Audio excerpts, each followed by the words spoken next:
Hello and welcome to another episode of the Construction Corner podcast. I'm Dylan, I'm your host, and this week I am joined by my blue collar badass. Guys, if you've been listening to the show, we've been talking about systems, we've dove through meetings, and we're going to continue around this kind of theme of what you need to do to increase kind of operational efficiency and effectiveness within your firm. Today, we're going to talk about, if you can read the title too, about caring, and nobody cares more than you as the leader and owner of the firm. But first, Matt, how's it going, man? Going great, man. It is busy season as usual this time of year. So I apologize for missing a couple shows there, but finding time is at a premium these days, as with you, I'm sure. Yeah, man.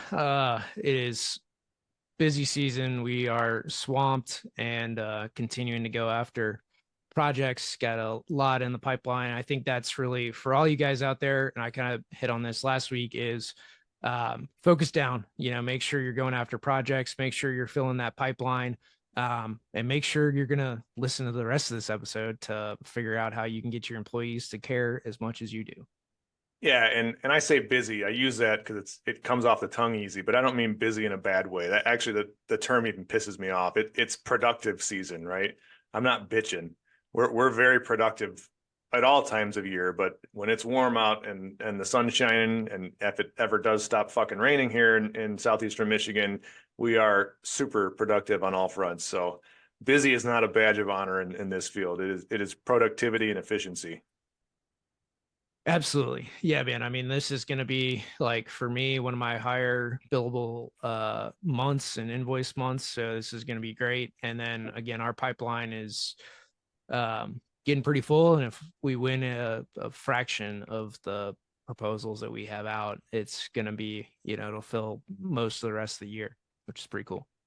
It's very cool, man. And there's a surefire way to keep that pipeline full. And that's what we're going to start talking about today. It's more of the foo-foo side of the industry, but it's no less important than running meetings. It's no less important than recruiting.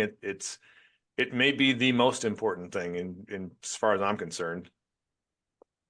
Yeah, man. And well, we were just talking before this is, if you're the leader, manager of a firm, somebody that people want to talk to, usually you're on the phone for a lot of your day. And the only time that you can get anything productive done is in the wee morning hours or, after everybody's gone home. And it just makes for really long days because you're on the phone for probably 4 to 6 hours a day. You're filling in little stuff in between, and then you're doing the bulk of your work kind of on the shoulders of the day. So it just makes for really long days. And again, this is the life we've chosen. And then really, if you care, this is also going to be the life that you're going to live. Even if you don't own the firm, it's really just how things end up going. I mean, I know I've lived this way for a long time, especially, now again, being on projects where people are calling and going through problems and issues and all the other things that happen, or they have a, wild thought and decide to give you a call. That's usually how it goes. Yeah, man. And it's there's a learning curve that comes along with hiring staff too and building an actual team. And it's something I've had to struggle with because I did the same thing you're doing for a very long time, right? I did it all. And now that I've added a team behind me that is kicking ass and I can delegate things, that means that I was just looking as you were saying that I had 7 hours of meetings today in total. So I wake up at 4:30, 5 o'clock, and I have, an hour and a half of don't effing bother Matt time. I work out, I read, I do all the stuff I need to do. And then it's meetings and phone calls until if I get a break at 4 to record a podcast, awesome. But to do that, I got to know that my team gives a shit, right? They're not just coming in and punching a clock 8 to 5 because that's not the culture we're building. And it also is not the way that we get the clients we get. And it's not the way that we succeed like we do. So it's been a learning curve to say the least, to try and filter that out and make sure that they care even a shred as much about our clients and our success and our projects as I do. Yeah, man. Well, and I think is the other thing through this is, as leaders, as managers, you also need to protect and block for your teams to make sure that the people that are doing the work, right, that the guys that are executing it are protected, that they're not getting inundated with all the crappy questions, right? That somebody is filtering that information, taking that incoming, so that those guys that are doing that work, right? So on the engineering side, it's going to be the easiest for me to walk through. And then I'd love to have a field example, is like the guys that are doing design, right? Putting drawings together, doing all the calculations, running through it, doing the code research, making sure that everything is, kosher on that side of things. Like, it just takes a lot of very intense time. It takes a lot of reference. It takes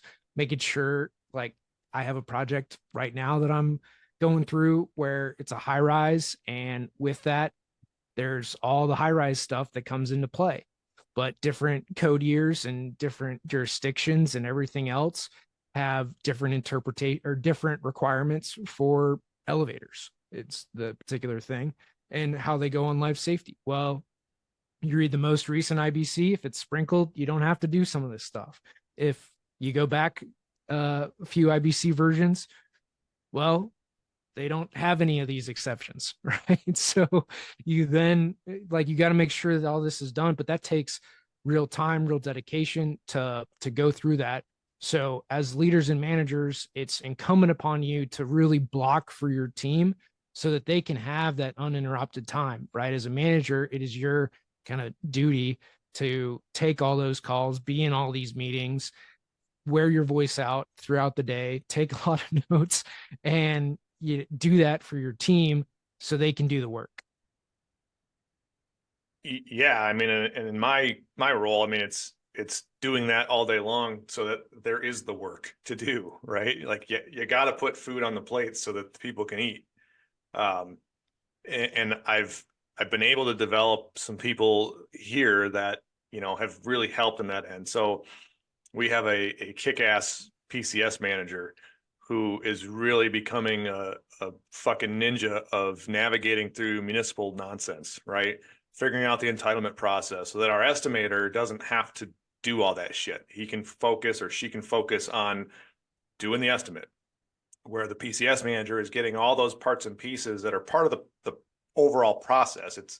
It's a mind-numbingly excruciating part of the process, but it's a part of every process. And so having someone like that can take that portion of the workload and really navigate it at a high level very well and get it organized allows then the next person to really focus on what they're doing. And if we can all do that from, every level in the organization, then we're all kind of churning and burning at our most efficient. And that's when the magic happens, man. That's when shit really starts moving in a great direction. And, there's times like, on our field guys, a recent example that I can share without naming any names, but there's always this stigma, right? Nobody wants to call me as the owner. My guys don't want to call me and tell me they're having a problem with, say, a subcontractor. They will do everything in their power to handle that shit on their own before they call me, which is great. Okay. Because the inverse, and I've been there, like, I don't want to get that again. I had guys that would call me every 3 seconds, right? Asking me how do I wipe my ass, boss? I don't need that shit. But now it's to the point where, like, when I do get the call, something is bad. Like it's like they're calling dad. And so I got to step in. And this happened recently with he doesn't listen to podcasts because he's still got an 8-track in his car. Um, our glass guy completely has shit the bed. Just didn't order things on time, didn't get things on time, and now it's costing us time on a project. But my point being, like, you got to be able to be flexible, right? You have to be able to, when you're in my seat here anyways, like, I got to be able, at a minute's notice, like, if shit's gone wrong enough that my guys are calling me saying, okay, my hands are, I don't know what to do, I got to be able to basically drop everything I'm doing or find some time, make some time in between meetings and handle the problem, put the fire out. And, you know, when you have that culture in your organization where everyone can do their own thing very well, it's really great because those calls to dad, those calls to me to like help and, you know, put the fire out are very few and far between. But it also, it now helps to me, for me, like I know when that phone rings, like that's the bat phone, dude. Like if they're calling me, I have to take care of it now because it's reached that critical level. So it's it's a good place, but it takes a lot of formulation and a lot of kind of coaching, if you will, from the leadership level out to all the people who are doing what they're doing. And that's just it, is ingraining it in your people and really hiring those types of people that care, you know. And I've pretty much every firm that I've worked in is, you know, you care about your level of work and really making sure that it's good, it's right. And when you send it out the door, because again, for me, like I've got my name on it, right? Like it's signed, sealed, much like you're in the construction world, like the general contractor, it's their kind of stamp of approval on all the work that's done under them. So for, and I mean, this is for everybody, right? Like your reputation, how you're perceived is done by the quality of your work. And if you start putting out really bad drawings, bad work, or even if you messed up on something, if you don't solve it, if you don't work through the problem, if you hide under a rock and no one can contact you, right? Or you don't call somebody back, then I mean that it just ruins everything that you've built up until that point. And so in this industry, and a lot of people that come into it don't understand this, but it is very much an old boys club. And we've covered this on the podcast, but for very good reason, is that it is your reputation up until that point. And so you don't gain that reputation overnight. You gain it over years and decades of consistently executing high quality work for your clients that trust you, that tell others that you can use them and they will deliver. And that's how this is done. And so for new and incumbent folks, like, yeah, you got to take smaller projects. You've got to do the little things that you might not otherwise want to do. And even if you came from a big firm, like a top 10 design firm or construction firm, and start your own shingle, well, yes, you have all the experience, but not all of that comes with you. Right? You're not carrying that big boy banner. You know, you got your fresh, clean slate. And so you got to build all of that back from the ground up. And that's just the way it goes. It is the way it goes, and you have to recognize that shit takes time. You can't just snap your fingers and have it be a perfectly well-oiled machine, right? I mean, I'm 7 years deep into this company, and honestly, just now getting to that level. And part of the reason we had this as a topic is a recent episode that happened, which we'll get into. But you know, we've touched on this before too. Like you can't, you know, the work-life balance conversation, like as an entrepreneur, like there is no fucking work-life balance. It is work and life, and that's it. Like it's all 100%, 100% of the time. And that's the life that we signed up for. But never, ever, ever can you expect the people that work for you to have that same mentality. Not to the level that you do, right? Like you and I, we work at a level that most people would not be able to. And that's just the fact. It's not blowing smoke up our ass. We're insane, right? There's this insatiable urge to just produce and create and keep grinding, and that's all fine and good. I mean, we need people like us, but we can't expect our people to be just like us in that way. They don't need to have that crazy drive, that crazy grind, but we don't want them to be time clock punchers either, because that doesn't help anything at all. And in the long run, that'll kill your organization, frankly. I don't know, man. There's a lot I think we could get into on this one. It's an interesting topic to me. The The thing you cannot have is people that don't care. You've probably worked with some of them in your career, and the people that don't care are basically cancer, right? Especially in construction. Because if you don't care, you're not going to solve problems. You're going to let things fester. You're not going to return phone calls. You're going to avoid basically being responsible for anything. So when you don't care, you can't be effective in this industry. Period. End of story. So like you've got to remove those people of like not caring. Then there's that level, that bottom tier of people that like you just can't allow in your business. The next kind of tier is the folks that they care, but they've got kids, they've got to be home, they want to be at all their sports games, they put their family above work. Not that they don't care about work, but they're not going to go that extra mile outside of it, right? They're going to work their 40, they will be great in their 40, and they will go home, right? It's not punching the clock necessarily, but they Right. have a time constraint around their life that they choose to do. And that's fine, right? They're going to be great, execute at their job, and you can count on them for those things. So that's kind of the second tier of folk, right? They're going to do great, and you got to put the systems in place so they can be great. You know, they're not taking every phone call from every Tom, Dick, and Harry on the project.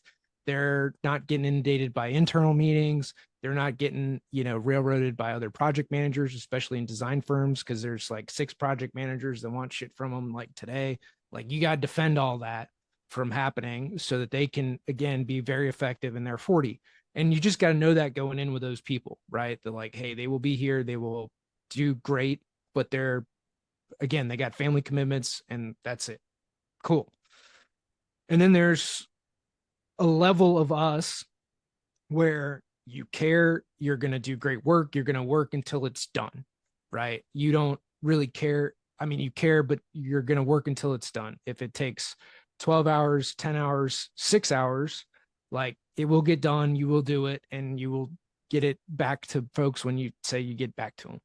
So there's that. And then there's like the owner of the company who is going to, well, there's 2 types of owners. There's the guy that's going to kill themselves to get everything done and over deliver, over promise, and grind through it until they're forced to take a thing. And then there's the owner that built his team up and is, on the lake every weekend, starting on Thursday, coming back on Tuesday. Yeah, yeah. The latter is an asshole. We'll just put it that way. Um, you kind of touched on it in last week's show about, the 3 different priorities and how those shift and morph over time. But, I guess I don't want to come off like I'm dogging the people who are working their 40 hours, right? The 9 to 5 time clock puncher is the guy or the girl, man or woman that truly just couldn't care less. They're there for a paycheck. Nothing phases them because they don't care. They just truly, they can get fired, they can quit. And it just, they're indifferent to most all things. We just went through this. We parted ways with someone who, good dude, ton of potential, fucking ton of potential, but he just didn't want it. And we did our thing. We're amicable, and that we're all better off for it, and so is he.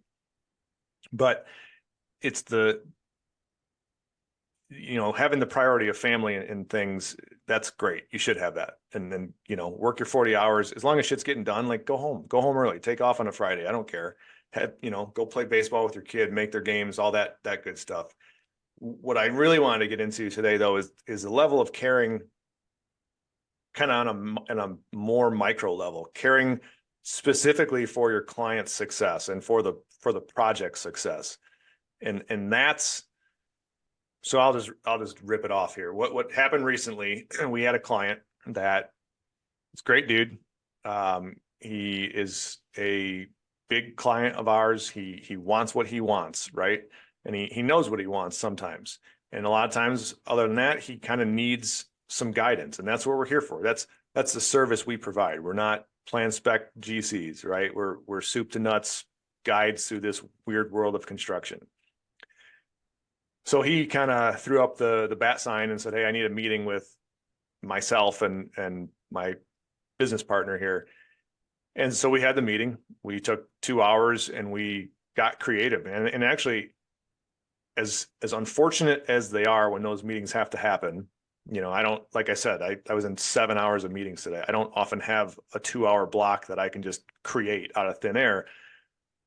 But that's when I have the most fun too. It reminds me of when I was in the trenches, right? So we spent 2 hours bouncing ideas back and forth, brainstorming, scribbling on paper, getting out architectural and engineering scales and like doing the work. And we solved the problem. And at the end of it, I asked him, I'm like, so just out of curiosity, like why did this have to happen here? Is my team doing something wrong that I need to know about? Because if they are, I need to fix it. I need to be aware of it. And he said, no, they're not doing anything wrong, but they'd never do this, what we just did. And it kind of hit me. And so client leaves and I grab Jason and I'm like, here's the deal. I just figured it out. And I don't know why it took me 44 years to figure this out, but nobody cares about our clients and their success as much as we do. And that is a cultural issue that we're going to start working towards. And it's not a matter of you got to work 80 hours a week instead of 40. It's not a matter of, you have to bend over backwards and do every single thing that a client asks you to, because that's dangerous too. But it's a matter of, we have been tasked with being the fiduciaries and the leaders to this dude, in this case, this guy, who doesn't know anything about development at this level. He's never done it.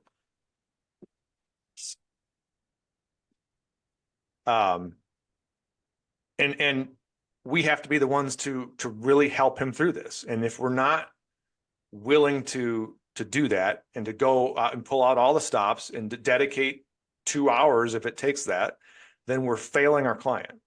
And if we start failing our clients, well, then we're not going to be around very long, because that's our value proposition, is we can assist, guide, and lead our clients in everything they need to do. And again, I don't expect all of my people to, offer up a 2 hour block of time and scribble on paper to do this. But if that's what it takes to solve a problem, then yeah, like that's what you should be doing. That's what we should all be striving for. And it's a project first mentality. One of our new guys here brought that term to me the other day, and I love it. It's this project first mentality on everything. Like, there are zero options here. It is succeed or die. And to get to that level, you have to have such a deep caring, deep emotional connection to the people that are paying us, the people we're working for, that you'll do whatever the hell it takes. And that's the part of this conversation where I get a lot of heartburn. Like, I need all of my people to have that level of intuition, that level of perseverance towards the success of the project for the client. There's a lot of things in construction that are thankless, right? That the client will never know that you did it. They will never know what pains you went through to get there. And like, for example, there's a lot of things that we do for electrical systems for expansion or for future work.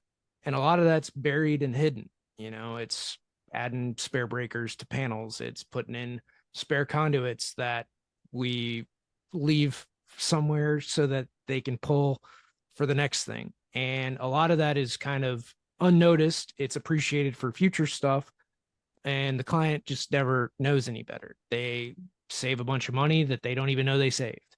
And there's a lot of those things that are just going to be thankless. In this instance, you were thanked for solving the problem, but a lot of the things that we do are not that way. And you, in construction, you just have to be okay with not being thanked, but knowing that you did your best work. You have to have a lot of internal pride, a lot of internal validation, and just winning the next project should be good enough. But for a lot of people, that is really, really hard. It's You have the job until you get fired, not you keep getting rehired. It's you have it until you get fired. And that's really more the frame to look through is everything that you talked about is you did that not to get fired rather than to continue to get hired, right? That you get it and you're maintaining that relationship and keeping it. It's a very big frame switch of you're doing everything to keep your job as if you were trying to get hired every time, but it's really that you're trying not to get fired, but it's a frame to look through, um, in that you want to continue to win for that client. And a lot of people just don't have this. It's the thing that separates, I think, in pretty much every industry is who you care about, right? Are you caring for you or are you caring for the outcome of the team, the project? And so I really like that project first mindset is you doing this for the good of the project or the good of Dillon, right? Who are you doing Yeah. it for? Yeah. Andy Frisella has a good phrase on it too, and it's the one client at a time mentality, right? How do you build an empire? One client at a time. It rings true in what we're talking about now just as much because we can't do what we do without clients, right? And if you're just going to be one of those guys that is, you know, aiming for satisfactory, aiming for squeaking by, like it's not a company that's going to survive. Or maybe you can squeak by for a very long time. I guess I shouldn't say that. I've seen companies who make a living by squeaking by, but they, they get a reputation in the market. People don't hire them twice, and those are the companies when the market does go south, does tank, and it'll happen again. Those aren't the companies that are going to make it through. They're the ones that are cast to the wayside because everybody knows, okay, these guys are going to do it just to make a buck. And believe me, I like making as many bucks as we can. We're in an incredibly stressful industry. If you're not making money and a decent amount of it, you're go do something more fun, less stressful. But you got to have that. There's a balance. You have to be able to be willing to do the thankless stuff. I'm glad you brought that up. You got to be willing to do the stuff that may never get noticed. And when you do that stuff and then it does get noticed, sometimes it's a week, a month, a year down the road. And it's happened to me frequently. We'll have a conversation with a client way after the fact and something will come up and be like, did you actually do X, Y, and Z without telling me? It's like, well, yeah, that's what we're here for. We're here to insulate you from the chaos that we live in. We're attuned to it, right? In the construction world, like if you're crazy enough to be in this industry, you're used to the stress, you're used to the task at hand, to the hours, to all the shit we go through. Nobody else outside of our industry, our circle, is used to that level of chaos. Not many people. And so if you can successfully insulate your client from our chaos, they'll recognize it at some point. Like I said, it could be a decade down the road, but who gives a shit? If you can do that, then you're really running a successful outfit. If you can make it easy for people, that's the number one value proposition you can bring to this game.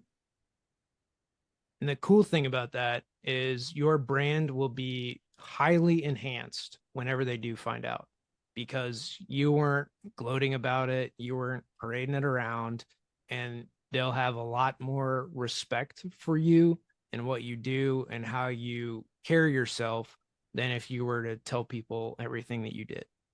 Oh, And 100%. it 100%. goes, and this is like it's the soft side of kind of construction. There is an art to a lot of this. It's a lot of subtleties and nuances and how you carry yourself. And then when I do a lot of this stuff and what we're talking about is I try to explain my thought process to clients, as we go through this, like, hey, these are why I made if, we're questioning something or walking through it, like I'm trying to educate them, but also explain how I think about it that, hey, if we have any issue with any of this, like line of thinking, please let me know. Right. Like we can now fix these things and it educates them. It helps me to just like talk through it in a very logical manner.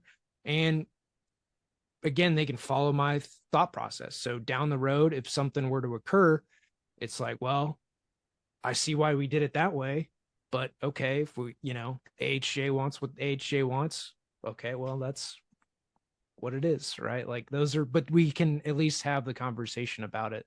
And again, this is a very soft science, a lot of touchy feely and going about this. And you kind of, it when you see it. Either way, right? You know when somebody isn't caring enough, when somebody's like kind of caring too hard, right? Enforcing the matter. And there is some Goldilocks sweet spot and how to really coach around that. It's not an easy thing because it's situational. Every case is different. Every client is different. And it's something you just kind of learn by osmosis and having good examples to follow. Yeah. And, a good mentor of mine used to always say that the construction that we do is really it's a blend of art and science, right? And my psychology degree is not put to waste in this industry. But don't mistake what I was saying for like, we need to be overly cushy and overly, emotional, because that ain't going to happen either. We're all fucking pirates at the end of the day. It's just what you said though. It's having the mindset to help, and whatever that takes. If that means we got to work extra hours, we're going to work extra hours. If that means we got to whatever, go let somebody's dog out during the day, then we'll go let the damn dog out. And nothing is above any of us. It comes down to like you care, it solves a lot of issues, right? Like in defining care is going to be hard. It looks different in all stages of your career, your projects, your clients. Like I've brought guys like chips and salsa, like appetizer plates from Chili's because it was 8 o'clock and we were all still in the office trying to get projects out. Like, I mean, this has, yeah, from letting dogs out to, helping a guy out to giving him a ride to, I mean, you name it, right? This comes in all flavors. But at the end of the day, if you care, it's going to solve a lot of issues and it will make your team better. And then you just get rid of the people that don't care, don't give a shit, don't really want to be there, and get rid of them fast. Here's a fucking super high level industry secret that I'm going to drop here. So for anyone that's still listening, you should write down this book and you should go buy it and read it right now. It's called Unreasonable Hospitality by a guy named Will Guidara. I'm not going to get into it, but I can tell you that if you read this book and you actually think about how it pertains to your industry, whatever industry you're in, you will find a way to make a company that is unbreakable. Because when you can do what we do, what you and I both do collectively at a high level and make people feel special, we'll leave it at that. You're unstoppable. And we're not powdering anybody's ass. We're not taking care of babies here, but there's a way and a means to make this shit that we do fun and to make it fun for our clients too. Absolutely, man. I mean, the teams at the highest level are able to get the job done and have a good time doing it. I mean, I heard that right from Chad Wright on a training mission I did with him and his team. I mean, so Navy SEALs and doing very hard stuff in very rugged environments, are still having a good time, still joking around, still getting the job done. And you can do that too. That's all I got, man. I think that's the key is just be a good dude, be a good woman, have fun with it, but make your client first, make your project first. Absolutely, man. It's not rocket science. You care, you remove distractions, you get done what you need to do. Things go pretty well. You just do the simple things well, and a lot takes care of itself. But with that, guys, that's going to be this episode of the Construction Corner podcast. Remember to share the show if you got anything out of it. And until next time.